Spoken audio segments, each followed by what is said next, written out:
Sinabi ni Pangulong Ferdinand Marcos Jr. na masaya siya matapos tanggihan ng komite ng Kamara ang mga impeachment complaint laban sa kanya, na tinawag niyang distractions.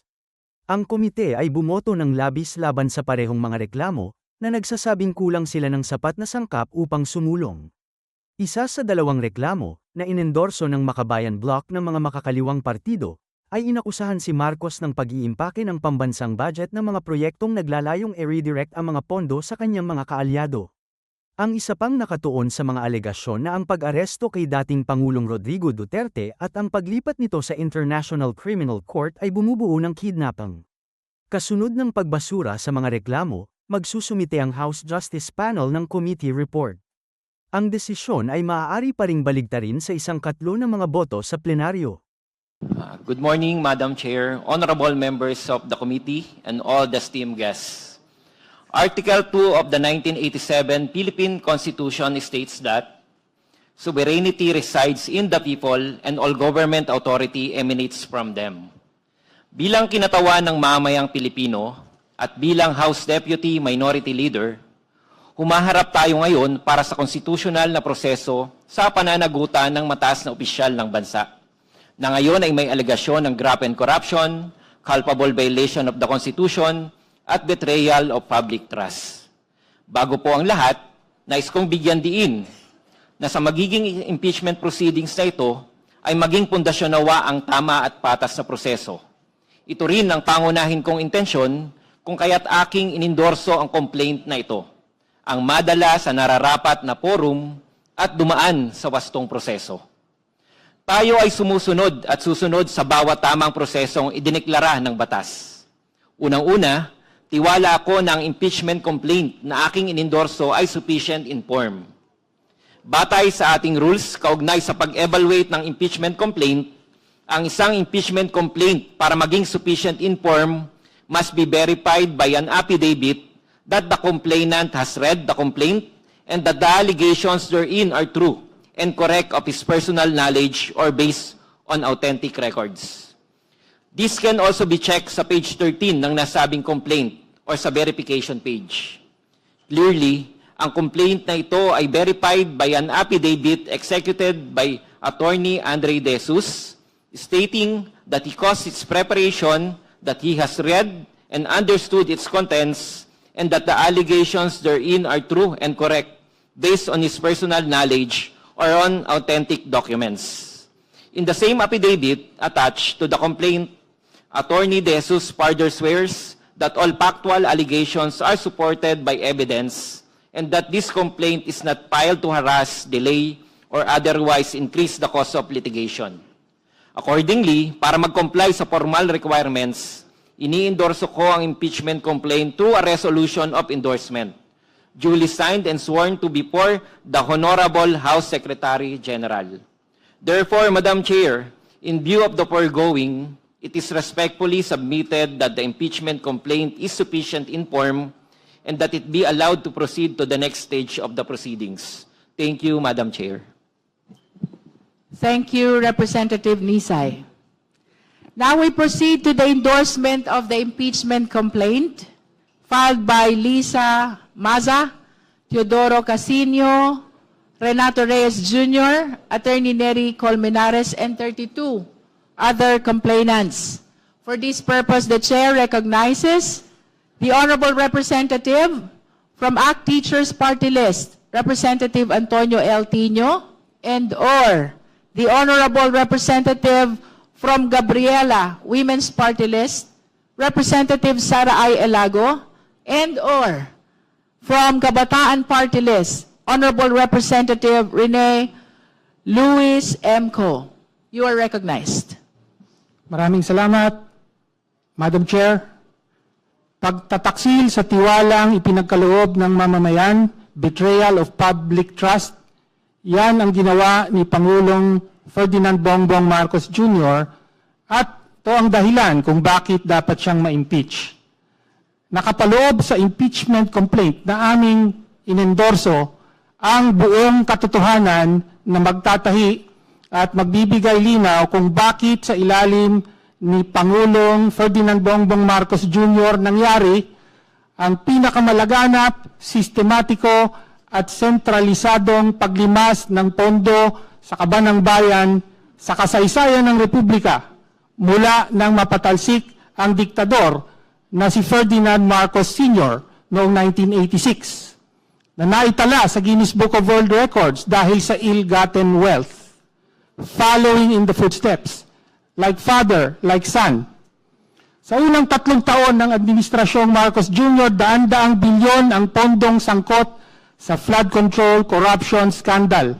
Nangyari ito hindi dahil sa kanya-kanyang diskarte ng ilang mga tiwaling opisyal ng DPWH, mga ganid na kontraktor at ilang korap na senador at kongresista o ng mga nasa ibaba, paligid at katabi ng Pangulo habang siya'y walang kamuwang-muwang at namulat na lamang sa katotohanan nitong SONA 2025 na may corruption pala sa gobyerno niya.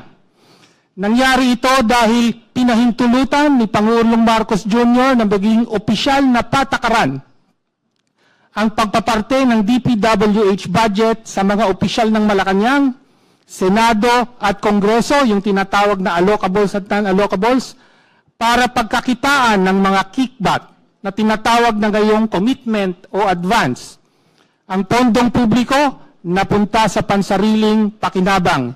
Yan ang unang pagtataksil ni Pangulong Marcos Jr. sa tiwala ng bayan. Hindi pa nabusog sa pondo ng DPWH, kaya nangyari sa ilalim ni Pangulong Marcos ang walang kapantay sa kasaysayan na paglobo ng unprogrammed appropriations. Ayon sa batas, tanging ang Pangulo ang may kapangyarihang mag-approve sa paggamit at pag-release ng pondo mula sa unprogrammed appropriations. Ginamit niya ang kanyang discretion para aprubahan ang 213 billion na dagdag na proyekto ng DPWH kasama ang 111 billion para sa flood control na pawang napunta sa korupsyon. Mas masahol pa, pinahintulutan niya at hindi pinigilan ang pagkuha ng 90 billion na pondo ng PhilHealth para gamitin sa infrastructure, bagay na tahasang labag sa sin tax law at dineklarang iligal mismo ng Korte Suprema. Pondo para sa kalusugan, dinala sa kurakot. Yan ang ikalawang pagtataksil ni Pangulong Marcos Jr. sa tiwala ng bayan. Ngunit, hindi lang command responsibility o sin of omission ang kasalanan ng Pangulo. Direktang nag-utos siya ng hindi bababa sa 100 billion na insertion sa 2025 budget at tumanggap ng hindi bababa sa 8 billion na kickback. Saan ginamit ang pera? May bahaging napunta sa personal, ngunit ang kalakhan ginamit para sa eleksyon. Ito ang sekreto sa likod ng pagbaha ng pera sa panahon ng eleksyon. Pera ng taong bayan, ginawang kickback mula sa kontraktor, pinambili ng boto para manalo at umulit ang siklo. Ganyan mismo ang ginawa ng Pangulo. Ito ang pinakadirekta at masahol na pagtataksil ni Pangulong Marcos Jr. sa tiwala ng bayan. Sa mga tagapagtanggol na nagsasabing siya nga ang unang naglantad ng flood control scam, paano mo sasabihin sangkot at pasimuno siya? Sabi ng mga nagrarally, Marcos, Duterte, walang pinag-iba. May batayan yan. Si Duterte may tokhang na kumitil sa libong buhay at may peking gera kontra droga na tumarget sa ilang drug lord. Yung pala, pangunahing protektor, si Duterte, ng sarili niyang mga drug lord, habang pumusturang numero 1 kalaban ng droga. Si Pangulong Marcos naman, tinukhang ang bilyones na pondo ng taong bayan at naglunsad ng peking gera kontra korupsyon, kung saan siya ang bida, habang dinidiinan ang ilang korap, ngunit pinoprotektahan ang sarili at ang pinakamalapit niyang mga nandambong. Sufficient in form and substance ang complaint na aming inendorso. Wala tayong nakikitang dahilan para ibasura ng komiting ito sa napakaagang yugto at hindi pa abutin sa hearing. Nariyan lang sa tabi, nakatago sa publiko ang dalawang opisyal na merong mga resibo at ledger na magpapatunay sa direktang papel ng Pangulo, pagtanggap niya ng kickback at kung paano ginamit at saan napunta ang pondo. Maaari silang pasalitain sa pagtuloy-tuloy ng impeachment proceeding na ito. Tinutukoy ko sina former Executive Secretary Lucas Bersamin at Undersecretary Adrian Bersamin. Ito ang buong katotohanan. Si Pangulong Ferdinand Bongbong Marcos Jr. ang pinakamalaking isda sa flood control corruption scandal. Ginawa niyang command center ng organized plunder ang Malacanang. Inagaw niya ang pondo para sa kalusugan ng mamamayan, para sa kickback ng ilan at direktang nag-utos ng 100 billion pisong insertion para tumanggap ng kickback. Malubhang pag-abuso ito sa kapangyarihan ng pagkapangulo at pagtaksil sa tiwalang ipinagkaloob sa kanya ng mga Pilipino. Dapat siyang ma-impeach. Maraming salamat po, Madam Chair. Thank you. Honorable Sara Ilago. Sa ngalan ng Gabriela Women's Party, inendorso namin ang reklamong impeachment laban kay Pangulong Marcos, nina Maza et al. Bilang bahagi ng tuloy-tuloy na paglaban sa korupsyon at mahalagang hakbang tungo sa pananagutan. Ang laban para managot ang lahat ng kurakot ay laban para sa kapakanan at kinabukasan ng mga pamilyang Pilipino. Kapag may korap, napakabigat ng tama sa mga kababaihan, lalong-lalo na ang mga may hirap.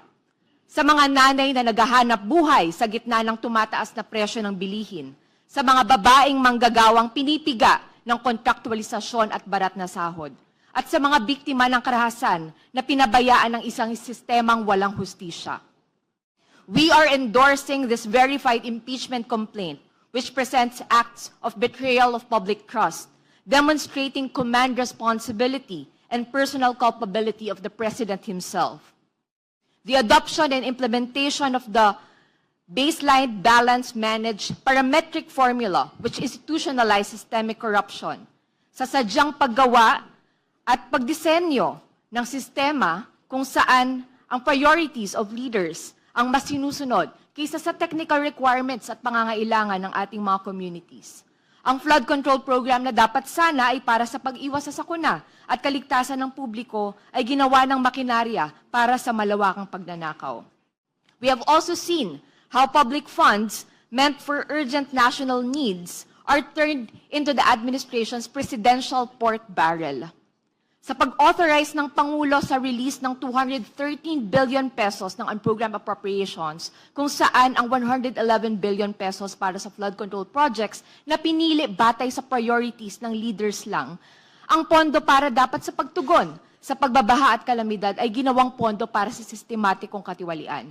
Hindi ito basta lamang paggamit ng kapangyarihan, ito ay pagtataksil sa tiwala ng taong bayan. Dagdag pa, ang pagbibitiw ng kanyang mga pinakamatataas na opisyal matapos ang mga seryosong aligasyon ng mga kickback ay nagpapatunay na ang bakas ng katiwalian ay hanggang sa Malacanang. Wala man lang ipinatawag at humarap sa mga investigasyon sa kanila. May resignations pero wala man lang thorough investigation. Walang kahit anong investigasyon tungkol sa kinalaman mismo ng palasyo at ng Pangulo mismo bilang nasa tuktok ng kapangyarihan. Hindi ito pwedeng palusutin. Para po sa akin, bilang isa sa mga endorsers, the most painful proof of this betrayal of public trust is felt not just in these documents of the verified impeachment complaint, but in the lives of our people. Habang bilyong-bilyong piso ang kinakamkam ng mga kurakot sa ilalim ng pamumuno ng Pangulo, pasan-pasan ng mga ordinaryong Pilipino ang matataas at mabibigat na buwis. Ang value-added tax o VAT sa pagkain at mga pangunahing bilihin, excise tax sa langis, ang patuloy na pagtaas ng mga bayarin sa kuryente at iba pang utilities, ang lahat ng ito ay pumapasok sa kaban ng bayan. Isang kaban na direktang ninanakaw sa pamamagitan ng mga mekanismo na kanyang ginamit at naipatupad. Ang perang pinagpawisan ng mga manggagawa, ng mga driver, ng mga magsasaka, ng ordinaryong mamamayan ay napupunta sa mga bulsa ng mga kurakot. Therefore, I urge every member of the House Committee on Justice and of the entire House of Representatives, the substance of this complaint is more than sufficient. Makatwiran at makatarungan ang impeachment complaint na ito. Huwag nating ipagkait sa taong bayan ang karapatan sa katotohanan. Huwag nating ipagkait sa taong bayan ang karapatan sa pananagutan. Maraming salamat.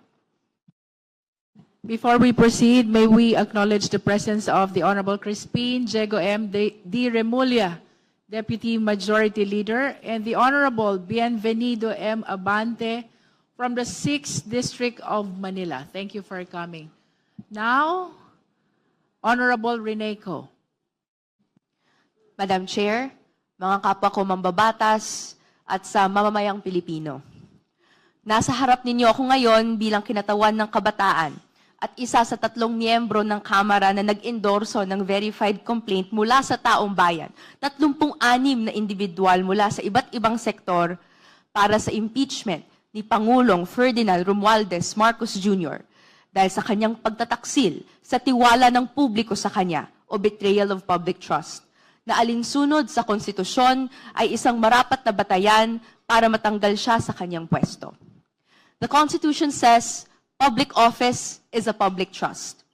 Iniutos ng saligang batas sa mga pampublikong opisyales na lagi silang magkaroon ng pananagutan sa taong bayan, mamuhay ng simple, at maglingkod sa mamamayan ng may pinakamataas na katapatan, responsibilidad, at integridad. Madam Chair, sa nagdaang mga buwan at taon, it has become clear to us that President Marcos Jr. has not heeded this constitutional command. It is for this reason that the people are charging him with betrayal of public trust. Ayon sa Korte Suprema, sa Gonzales III versus Office of the President, ito ay maituturing na gross faithlessness against public trust, tyrannical abuse of power, inexcusable negligence of duty, favoritism, gross exercise of discretionary powers, at iba pa, na nakakayurak sa interes ng publiko at nakakasira sa reputasyon ng opisina. May nakikita tayong 3 kagagawan na pasok sa definisyong ito. Una, pinagtaksilan niya ang tiwala ng publiko sa pag-institutionalize ng isang sistematikong iskema ng korupsyon sa pamamagitan ng pagbuo at pagpapatupad ng pinangalangang BBM Parametric Formula bilang opisyal na mekanismo ng alokasyon ng pondo para sa flood control projects at iba pang infrastructure projects ayon sa dikta ng mga opisyal ng administrasyon at leadership of the legislature, thereby converting the national infrastructure budget into a centralized apparatus for plunder. Ikalawa, sa ilalim ng termino ni Pangulong Marcos Jr., pinalobo niya ang unprogrammed appropriations sa mga halagang hindi pa kailanman nakita ng kasaysayan natin. Sa ilalim nitong iskema ng budget na kailangan ng direct approval ng Pangulo, kumuha ang Malacanang ng pera galing sa PhilHealth, PDIC, upang pondohan ng flood control projects na napatunayan ng bukal ng pangungurakot. Nagpapakita ito ng gross exercise of discretionary powers for purposes contrary to the duties of the office. Sumumpa ang Pangulo na itaguyod ang konstitusyon, pero sa pag-abuso sa unprogrammed appropriations ay sangkot siya sa paglabag nito, sa paglusot sa konstitusyonal na kapangyarihan ng Kongreso na itakda ang pambansang budget. Ikatlo, may mga testimonya na personal at direktang iniutos ni Pangulong Marcos Jr. ang pagpasok ng hindi bababa sa 100 bilyong pisong halaga ng mga maanumalyang flood control projects at iba pang proyekto ng infrastruktura sa 2025 General Appropriations Act. Si Yusek Bernardo mismo ang ginawang state witness ngayon sa mga kaso kontra korupsyon ang nagkumpirma na may nakuha nga ang Malacanang, bagay na kinikilala sa Senate Blue Ribbon Committee hearings. Marami ang nanalig sa mga ulat at pangako sa SONA pa lamang ng Pangulo. Noong SONA 2024, may pinagmalaki na may natalang 5,500 na natayong flood control projects. Pero sa sunod na taon, lalabas na sa buong panahon pala ay wala raw kaalam-alam ang Pangulo sa pangungurakot dito. Kundi man ito pagpapanggap at panloloko sa publiko dahil sangkot siya, lantaran naman itong kapabayaan. Sumumpa ang Pangulo to, quote, do justice to every man, to consecrate himself to the service of the nation. At sa dulo, hindi naman po ito nakita. In the past year, we, the youth, heard time and time again of the expectation from us to take charge of our future. Para tuparin ang aming papel bilang pag-asa ng bayan, ito ang ginagawa namin ngayon. We will hold public officials to account for their misspending, for the pesos that should have went to public and social services but went to personal interest. Wala na dapat makalusot. Ito ang panahon ng pananagutan. Sa inendorso naming verified impeachment complaint laban kay Pangulong Marcos Jr., sinasaad natin ang facts constituting betrayal of public trust. Wala pong rason kung bakit hindi dapat ito tumuloy-tuloy sa hearing proper. Bilang mga mambabatas, Madam Chair, hindi dapat tayo matakot na ungkatin ang katotohanan. Ang hiling ng kinatawang ito, let the Filipino people who suffered from disasters and lacking basic social services because of misuse and abuse of public funds see their day in court. Let the Filipino people repose their trust in a public office that deserves it and does not betray it. We, the Filipino youth, demand better leaders, and we deserve better leaders. Thank you, Madam Chair. Thank you. That completes the endorsement of the Jesus complaint by Representative Nisay and the Masa et al. Complaint by Representative Tino, Representative Elago, and Representative Reneco. We shall now proceed to the determination of sufficiency in form. In compliance with the process, I understand that you've made mention, or the endorsers have made mention already, about their position with respect to form, but nevertheless, we will be requesting them to make a formal manifestation with respect to their complaints, sufficiency in form, compliance to the sufficiency in form. We recognize the Honorable Nisay for his manifestation on the De Jesus impeachment complaint with respect to sufficiency in form.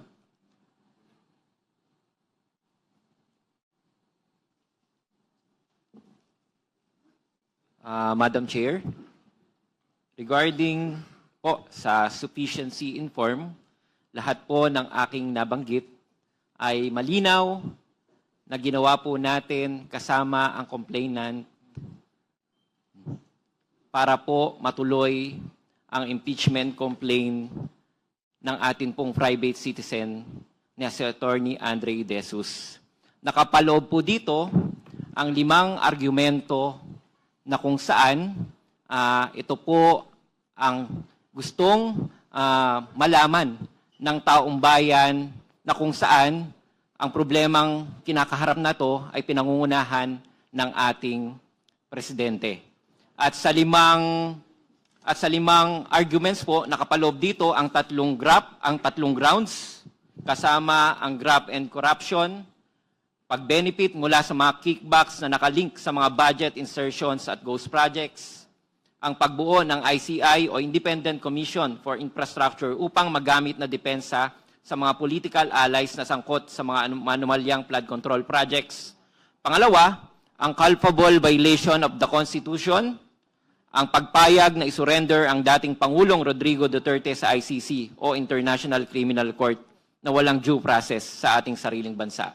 At ang pangatlo, ang betrayal of public trust, ang hindi pagbito sa mga unprogrammed appropriations at special provisions nito sa ating mga national budget.